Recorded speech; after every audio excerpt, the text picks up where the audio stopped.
Today, I'm joined by Adam Weston, who is gearing up for the Reclink Community Cup in Brisbane. Adam wears many hats, and you've probably heard his work by now. He's, of course, the drummer for Birds of Tokyo. Adam, thanks for joining us today. Oh, no worries at all. Nice. Let's get stuck into it. I'm pretty interested to know, I guess, your why when it comes to the Reclink Com Cup. Like, what does it mean to you? I reckon it would have had to have been maybe over 10 years ago when I wasn't in Brisbane and I was still in Perth. I remember reading about the Melbourne Community Cup each year, thinking what a genius idea to pit musos against industry, particularly written media and whatnot. And I just thought, yeah, I wish we had something like that over here. And of course, fast forward a few years, and now it's just building so well amongst other cities. And then, of course, reading further into it and seeing what the whole cause of it was, and the support for Reclink, and just learning more about the programs through sports and arts, and how many people it was reaching, and of course helping. I couldn't really think of a more suitable charity to be supportive of, and of course run by many selfless and unsung people. It's just quite a sobering reminder that this work is ongoing, and it's something that should receive a hell of a lot more attention. So if any of us can play a small part on the calendar, I mean, who doesn't want to see musos running around attempting to be athletes for an afternoon? Yeah. Hey, look, the competitive spirit does set in. Hey, like in Melbourne, it's probably, it was fun and games for the first quarter or two, but the second half, it's they get stuck in, and there's some good plays in there. And as I was saying before we hit record, I appreciate you taking the time to chat about it. And I haven't been at Reclink that long, and I've just been impressed by the team and all the volunteers and all the organizing committees across the country putting in the time, effort, expertise to make it happen. Effectively nationally has been impressive. And like you said, the fundraising for Reclink programs is what it's about, but just that community spirit side of it as well, like that you touched on, impressed me, and no doubt it will be the same in Brisbane. You've got the Rocking Horses jumper on the top on there, bit of Reclink Australia branding as well next to it, so I'm happy about that.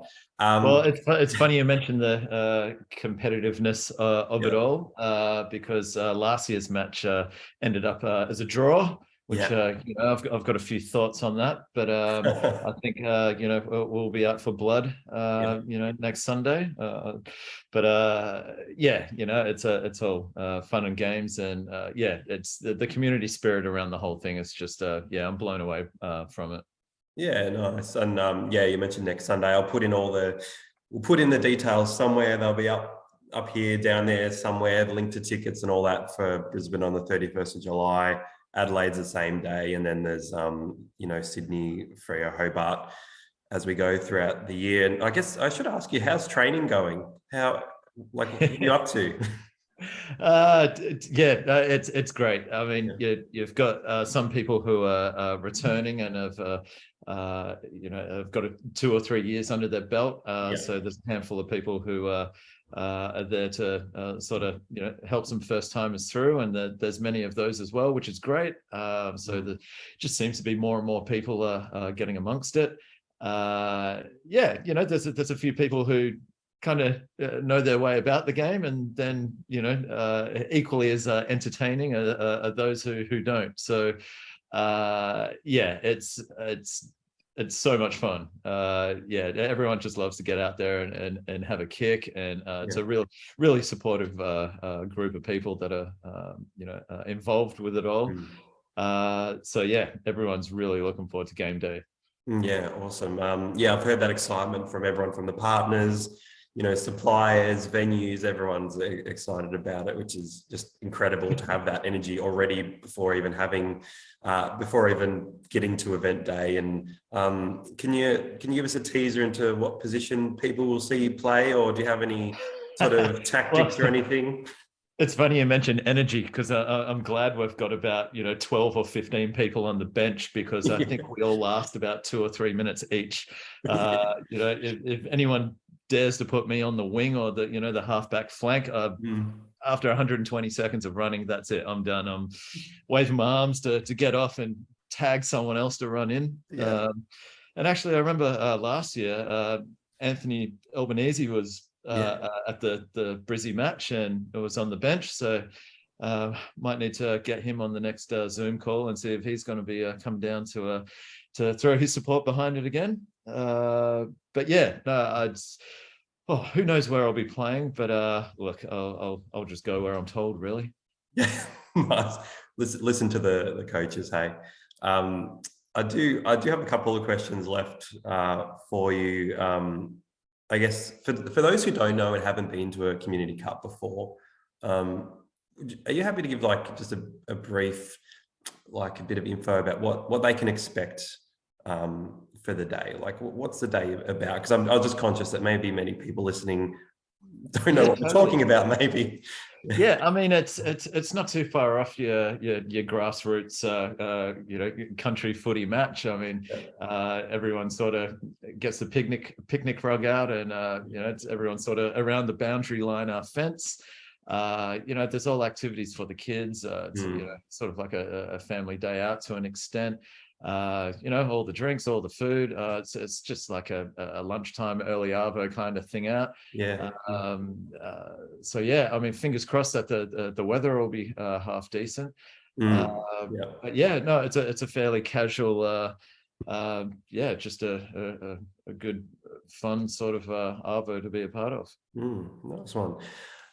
Couldn't have said it better myself. Adam, before we finish up, one last question. I'm sure many watching would love your insights on drumming, and I'll probably, if I don't ask about it, I'll get messages and emails and things. So do you're sort of like any top sort of tips? I know it's sort of hard to distill it down to like one tip, right? But any sort of tips for maybe beginning drummers or musos in general that you wouldn't mind passing on? Look, honestly, I just tried to soak up as much music as I could growing up, just listening to as much as possible, different stuff as well. I mean, I used to love a lot of the old 50s, 60s sort of stuff, and then of course the first sort of cassette/CDs I owned were bands like UMI and Magic Dirt and Spiderbait, and I didn't have a drum kit for years, so I'd just listen to this stuff, the air drum it, and by the time you were actually picking up an instrument, you're like, all right, I hear what I need to do now. It's just the physicality of it, come on, brain. But yeah, and I still listen to a lot of those records, and nice. Know them off the back of my hand. So that to me was my sort of routine of practice. I could never think of anything more boring than to just sit behind drum. And by all means, to people who want to learn the theory and rudiments and things like that, cool, all power to them. But I found that playing, actually getting together with as many other people as possible and joining as many bands as I could, really by focusing on other people and their craft kind of helped me with mine. The push and pull of playing with different types of people and guitarists or bass players or whatever. So yeah, I mean, that's the practicality of it, I guess. But yeah, just play along to what you feel like you dig, really. Yeah, nice one. Oh, beautiful. Well, thanks, mate. We've appreciated your time today. All the best for the Reclink Community Cup. Have a good one. Awesome. Thanks, Matt. Cheers.